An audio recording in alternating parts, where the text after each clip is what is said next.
la police. Mais tu as raté. Président, mais bazo futa bisote ndeto tombo ki bazwa solution.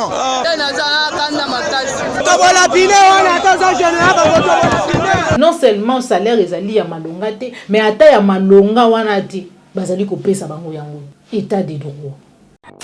Achille Kadima Azali Bongo convoqué vendredi 7 juillet par les services du conseiller spécial chef de l'État en matière de sécurité na cité à Union africaine. Est-ce que ba convoqué ba bengisi pour raison il y a article à sala qui pas patalisa qui était une mission secrète officielle il y a ba commando bazaki dépêché na Lubumbashi pour na koti ya maboko topé kokanga ancien chef de l'État Joseph Kabila na Moïse Katumbi président SNI Denis Kadima Azali ko senga topé azali na posa ya kokutana na Joseph Kabila o azali bongo président ya PPRD autorité morale ya FCC pour être bas discuter sur Maïmatali et processus électoral même si Joseph Kabila azali ko reconnaître sénité topé bokambi ya Denis Kadima. Fondation HJ et démentir rumeur au Ezali Kotambola sur les réseaux sociaux il y a quelques heures d'après ma commiwana bakobaiti bazali bénéficiaire il y a phénomène kidnapping puis il y a trafic il y a borgane batelemeli yango bazali ko kebisa baiwana babiete bako poursuivre topé ba poursuite judiciaire et kozala contre ba auteur il y a ba discours scandaleux et diffamatoire. L'Assemblée plénière a décidé d'accorder un délai de grâce de 48 heures au président de l'Assemblée provinciale de Kinshasa afin de le permettre de venir présenter ses moyens de défense devant les élus. L'Assemblée plénière tient à attirer l'attention de l'opinion publique ainsi que des instances judiciaires sur les manœuvres dilatoires utilisées par le président afin de s'échapper à cet exercice démocratique. Par ailleurs, elle considère comme un affront et un mépris la correspondance accompagnée d'une attestation médicale accordant au président 45 jours de repos intellectuel alors que nous savons tous que le président participe activement à des activités académiques, religieuses ainsi que politiques.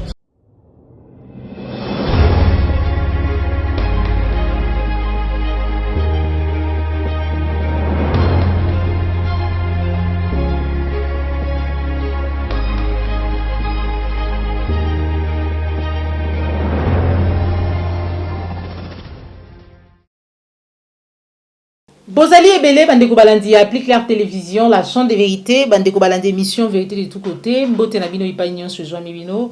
Merci na fidélité, merci na confiance au Bozali. Chaque jour, qu'on renouvelle na kati à la chaîne de vérité.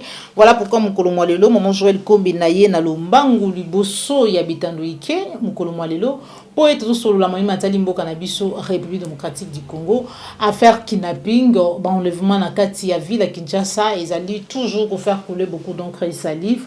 Tolandaki procès et bandaki lobby to audience et bandaki lobby je crois était wuti kolanda et tout à l'heure plus clair télévision en direct le ligne to bagaite vous informer à temps réel dans la vérité zali bongo devoir en abisso plusieurs témoignages c'est vrai toyoki réquisitoire il y a un ministère public mais est-ce que après arrestation ces gens-là ne seront-ils pas libérés par grâce présidentielle ndenge toyoka ki ba misusu bakanga ndenge toyoka ki moko na bango ko baeti bakangi plus d'une fois mais azalaka libre azwaka liberté provisoire moyennant $750 par ba magistrat oya mboka na biso soto yebi et uta na monoko ya président de la République ko baeti bazali verré bazali corrompu.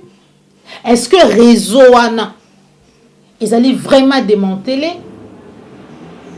Toko yoka, bien que tu lango tout à l'heure, que ça li na réseau, il y a trafic, il y a organes, ce qui y a solo ezali, qui n'a côté comme na libanda, ndenge to yokaka.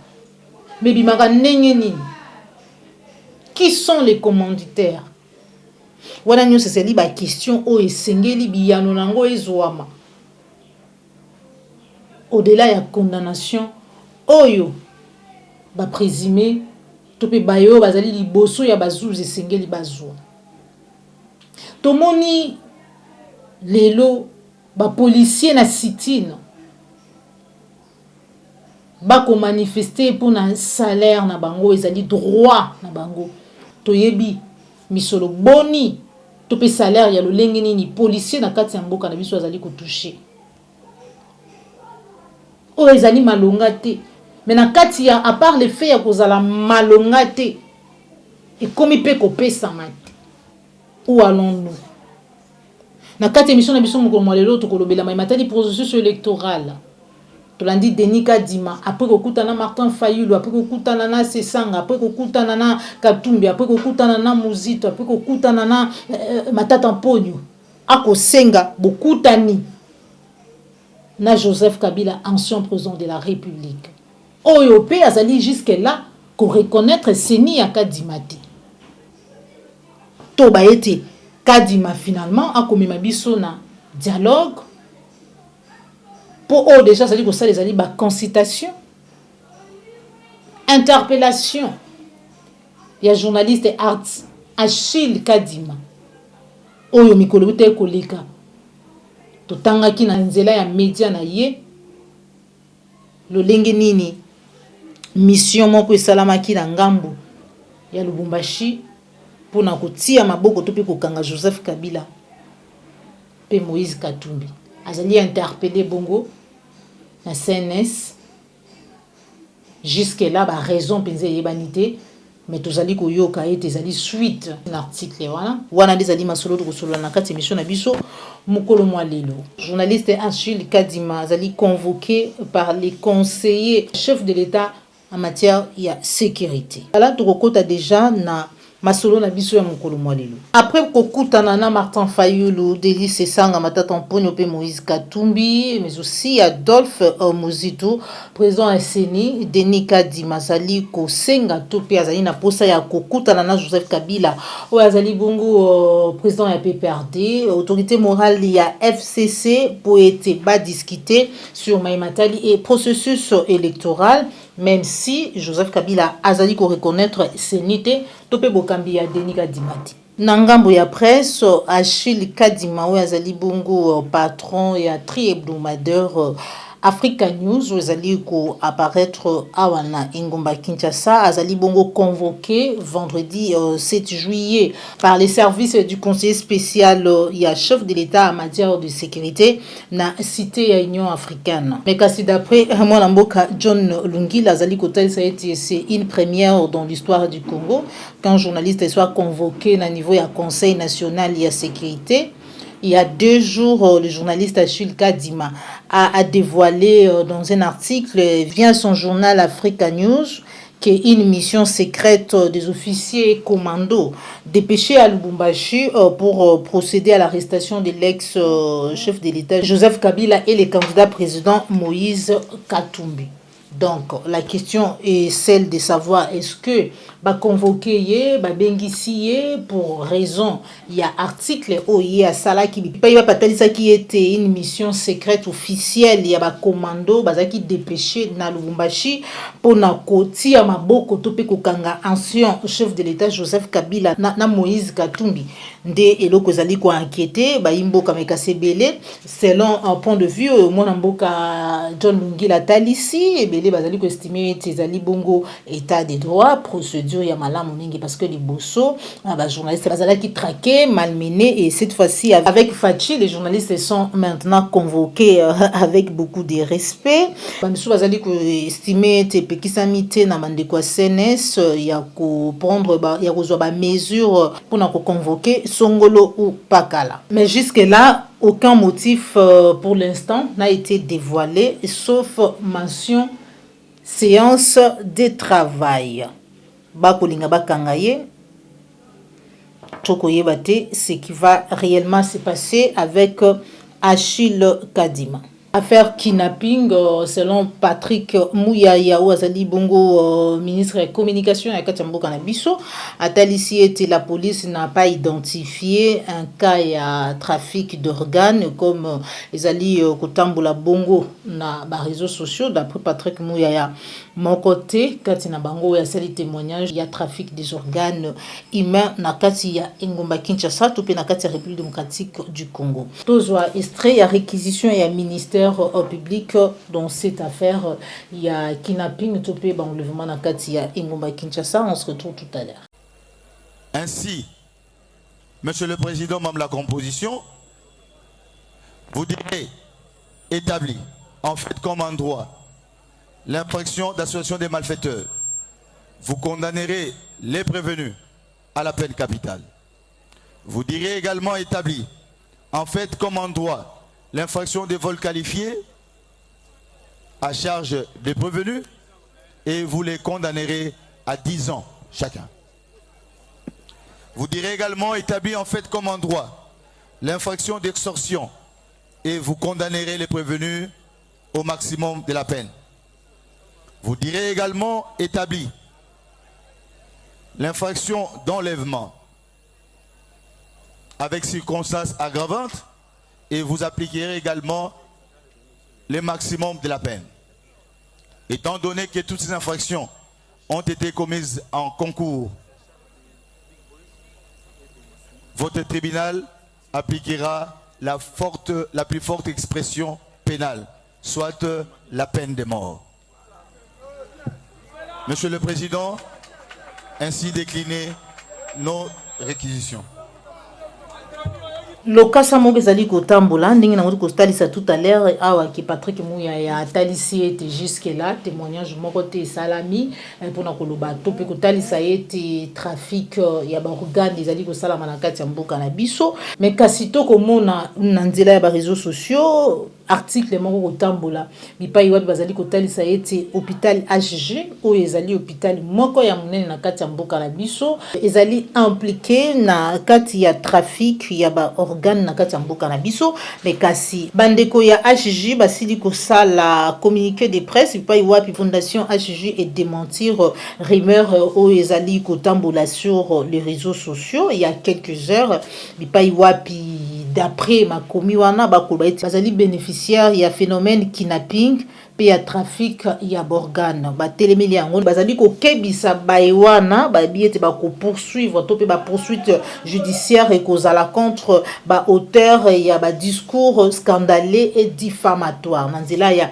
Raphaël Kibuka oyo azali bongo avocat ya fondation HG pe ya hôpital HG. Singeli na justice vraiment esalama to landi ndenge nini ministre intérieur atalisi ete singeli bayeba ba magistrat oyo ba kwaka misolo pona ko libérer batu ya lolenge oyo poto yokaki et chaque fois ces gens-là sont libérés moyennant quelque chose parce que ceux qui totali bien na bilili jusque là les réseaux ils ont vraiment des mentalités. Il y en a qui courent encore. Il y en a qui sont encore là. Ah, peut-être moni ba policier ba ko luka misolo na bango salaire ya malonga ezate alors que nous avons aussi retrouvé quelques policiers na l'eau. Il y a ba criminels.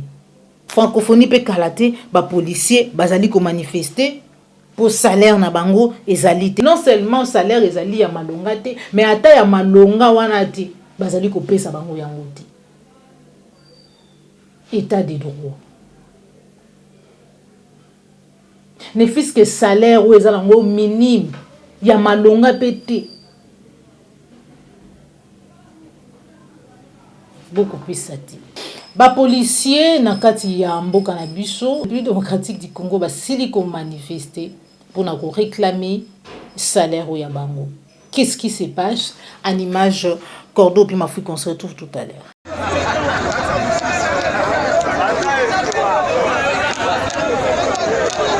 Maman, yo na police osali combien des ans? Na police osali combien des ans?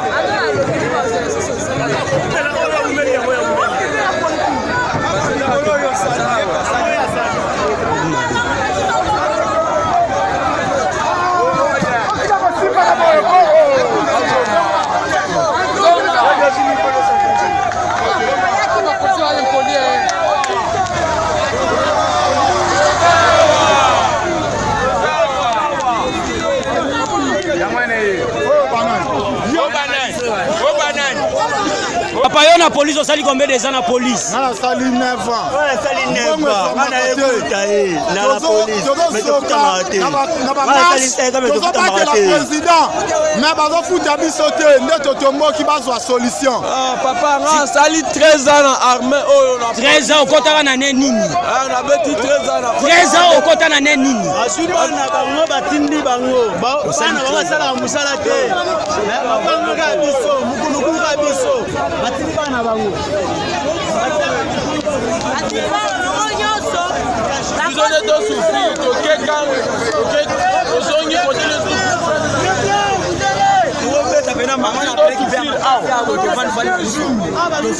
Komanda mwasi, tozomono awa. Oye kosala nini awa? Donde nazana kanda makasi. Bakonzi, président lobaki abisi ministre ana posa mona 5 chiffres te na mboka na ye. Wana maloba fati beton. Ay, biso so dokumani to na hygiène inspection na biso. Okoma awa isa confirmer que to ba soda na ye. Abwaki biso na kalu fungula.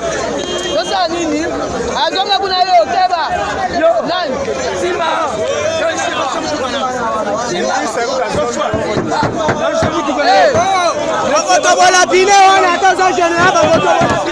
Tomoni ba policier na sit-in.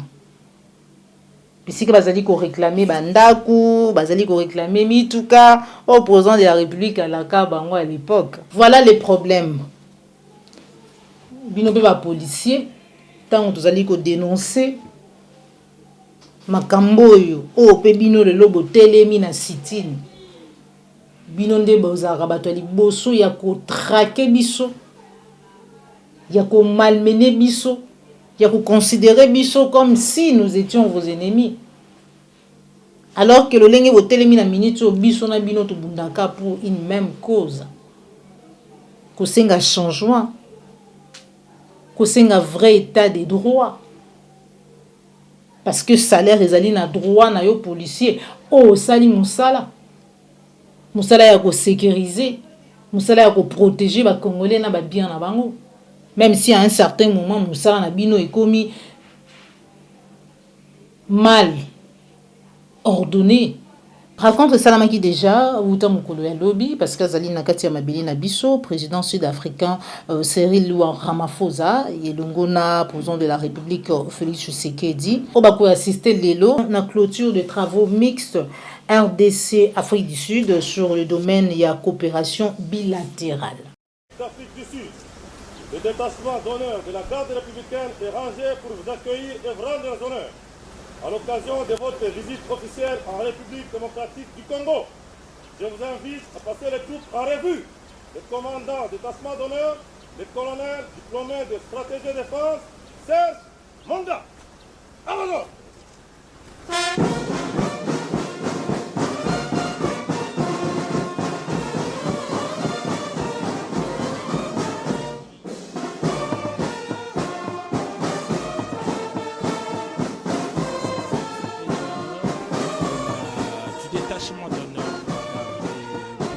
Ça rentre dans la tradition diplomatique. Les deux chefs d'État vont donc avancer et ils vont s'incliner devant le drapeau. Ça fait partie en tout cas de tradition également. Nous rappelons qu'il y a une cinquantaine de journalistes congolais et sud-africains qui sont ici au Palais de la Nation pour couvrir cet important événement. D'autres ont même déjà précédé au niveau du Palais du Peuple, où sont réunis des opérateurs économiques, des membres du patronat congolais et sud-africain, et ils travaillent dans la salle de banquet depuis quelques jours dans le cadre de la commission, dans le cadre du forum économique. Voilà donc le nouveau président, rituel oblige. On salue les drapeaux congolais et puis ils vont poursuivre pour rentrer au niveau du palais de la nation. Il y a une première prise de photos qui est prévue à l'entrée même du palais avant que les deux chefs d'État ne prennent place au niveau du salon des ambassadeurs pour le tête à tête. Voilà. On ferme les bancs. Voilà, quelle belle maîtrise du protocole du président de la République, Félix-Antoine Tshisekedi Tshilombo, pour cette exigence. Voilà les deux chefs d'État qui se place sur le perron pour une photo avant qu'il ne monte pour l'audience. Voilà, nous sommes déjà donc à l'intérieur même du palais présidentiel ici au palais de la Nation. Wutamkolomalobi, mercredi 5 juillet 2023 au Tozali, en plénière et assemblée provinciale de la ville à Kinshasa. Bapesaki na Godem pour 48 heures pour te présenter moyen à défense contre proposition des résolutions des déchéances. Par ailleurs, assemblée provinciale à Kinshasa, les alliés dénoncer manœuvre dilatoire il y a président et assemblée provinciale Godem Pouyi ou alingui visiblement qu'on échappé à un exercice démocratique sous prétexte qu'il serait en plein repos de 45 jours alors qu'il participe activement aux activités académiques, religieuses et politiques. Sous ce wana Malobaya Junior Nimalimba, en image cordon que ma fille qu'on se retrouve tout à l'heure. À l'issue de la séance de ce 5 juillet 2023, l'Assemblée plénière a décidé d'accorder un délai de grâce de 48 heures au président de l'Assemblée provinciale de Kinshasa afin de le permettre de venir présenter ses moyens de défense devant les élus. L'Assemblée plénière tient à attirer l'attention de l'opinion publique ainsi que des instances judiciaires sur les manœuvres dilatoires utilisées par le président afin de s'échapper à cet exercice démocratique. Par ailleurs, elle considère comme un affront et un mépris la correspondance accompagnée d'une attestation médicale accordant au président 45 jours de repos intellectuel alors que nous savons tous que le président participe activement à des activités académiques, religieuses ainsi que politiques. Awande tocheli tono na émission na biso mukolo mwalelo bande ko balandi ya Picler télévision la chaîne de vérité bozala ke belé ba yebo zwa kili baku ya olanda biso tokutani bongo mbala sima soki nkolo abateli biso osepela ki na émission like pe partager ezali mbala ya mbona na biso ko bosana te ko s'abonner na kati ya Picler télévision la chaîne qui vous informe à temps réel. Au revoir.